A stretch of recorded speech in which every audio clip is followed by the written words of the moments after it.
Hey, what's up guys? Welcome back to Fire Emblem Heroes. We have 8 new refines in this recent update. There's Nino, Eliwood, Oboro, Amelia, Tharja, Hinata, Seth, and Niles. There's a lot to go over, so I'll leave the timestamps on the screen and in the description in case you want to skip around. And yeah, let us begin. But before we begin, I want to give a quick shout out to our new partner, Loot Crate. Loot Crate is a subscription box service that provides monthly gaming and anime related merchandise. Every crate comes with a theme, and last month's theme for Loot Crate Gaming was Off-World, which included merchandise from Halo, Gears of War, Mass Effect, and Galaga.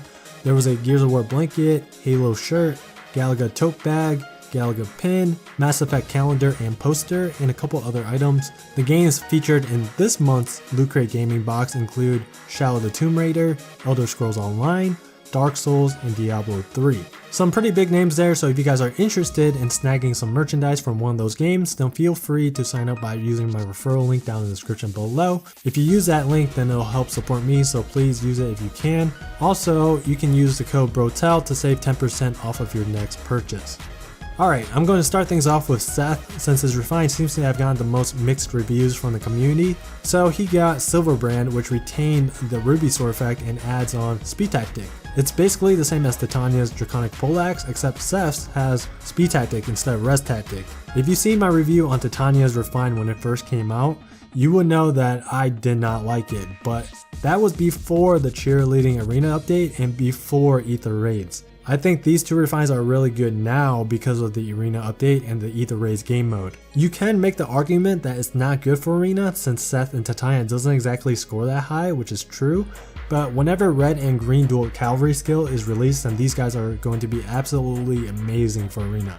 For now, they're good for PvE, Ether Raids, Arena Assault, and maybe Arena if you aren't trying to get into tier 21. Basically, they have a use for every mode. The reason is because Seth and Titania are amazing supportive units. They are the only two units that can equip 3 level 3 tactic skills, and with Rally Up Attack Plus in the assist slot, they are able to grant +6 to allies in every single stat. Tactic skills are very valuable in Ether Raids in my opinion because the Versa is just so common in that mode, and tactic skills are one of the few ways you can grant display buffs to your team without having your units being adjacent with one another. Some of you guys might ask the question, well, why is it important that Seth can run 3 tactic skills? Why not just make a team where the tactic skills are split up among the units?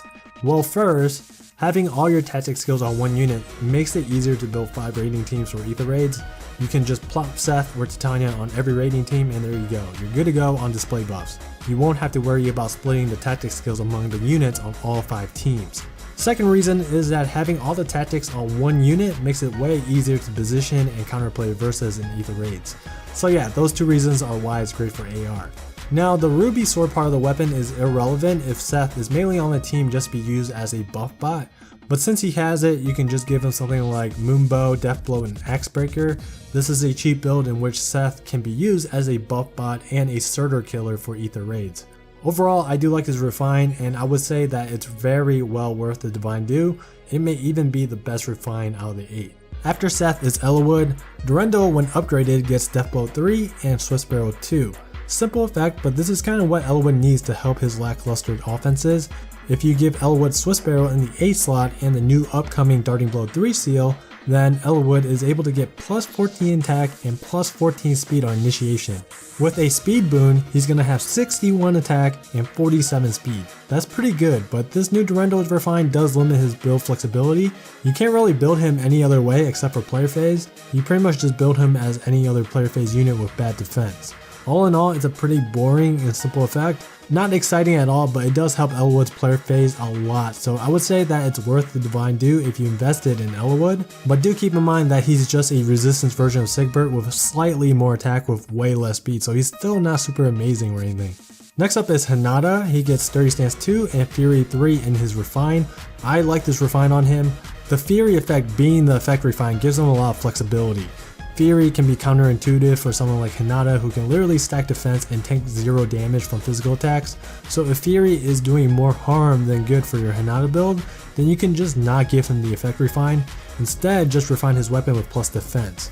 On the other hand, let's say you want to make a speedy Hinata for whatever reason, then you do have the option to do so, especially if you give him summoner support. I personally would just probably refine his weapon with defense and keep an enemy phase build on him. Something like Bonfire, Steady Stance 4, Mythic Boost, Infantry Pulse, and Quicker Pulse 3 seems pretty solid. The base weapon is great. The Fury Refine is worth it, but it depends on the Hinata build.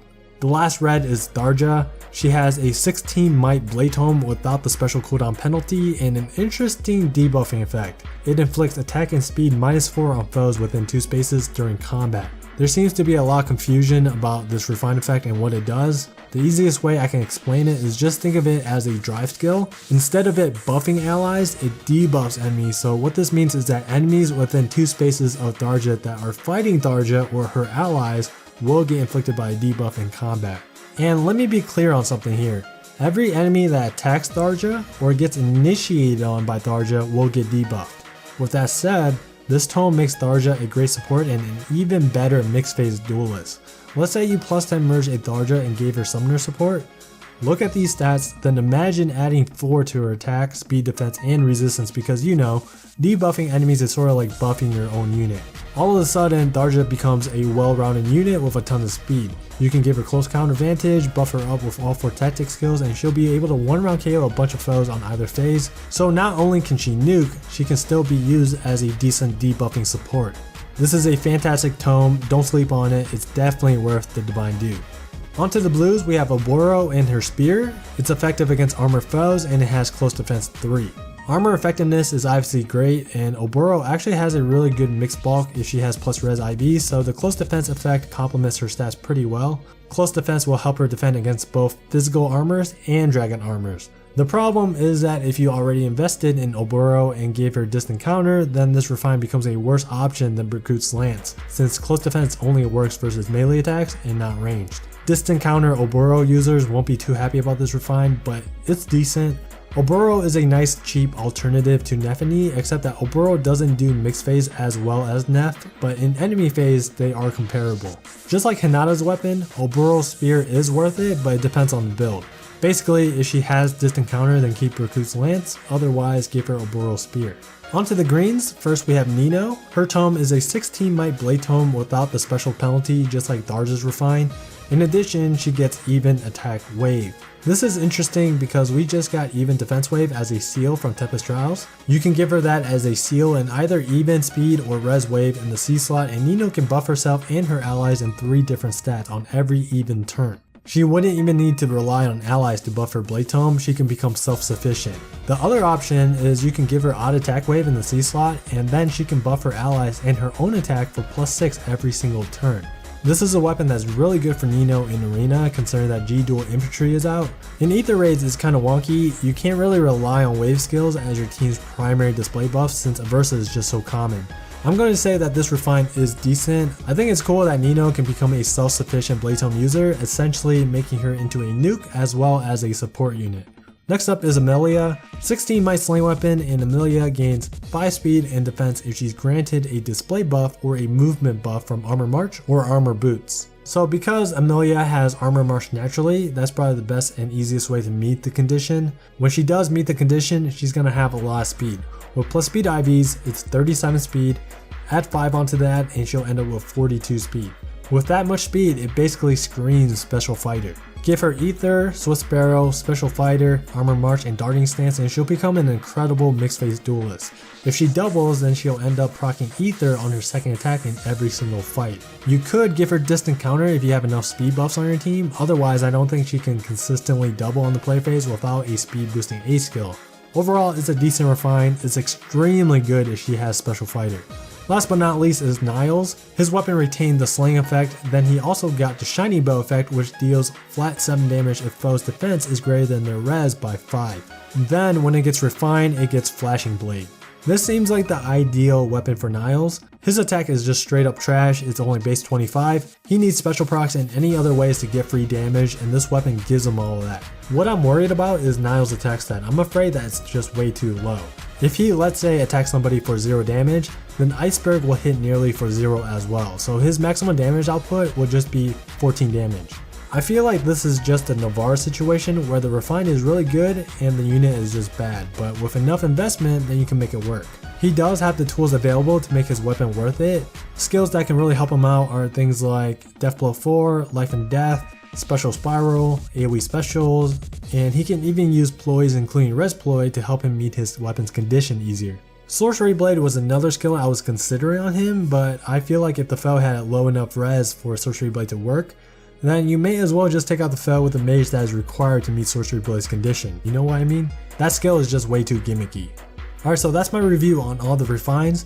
My personal two favorite refines are Seth and Tharja's. I actually think those two are probably the most useful refines out of the 8. Nino's is pretty overrated, I think. It's not that good for Ether Raid offense, but it's pretty good for Arena. And the rest of the refines are decent, even Niles. There's no bad refine in this batch. There's just a couple refines that are more useful than the rest. But that's just my opinion. I want to know yours, so let me know which refine you think is the best. Also, I want to hear your thoughts on Niles refine as well, since that was the one that I was on the fence about. And that's going to be it for this video. Thank you for watching, and I'll see you guys in the next video.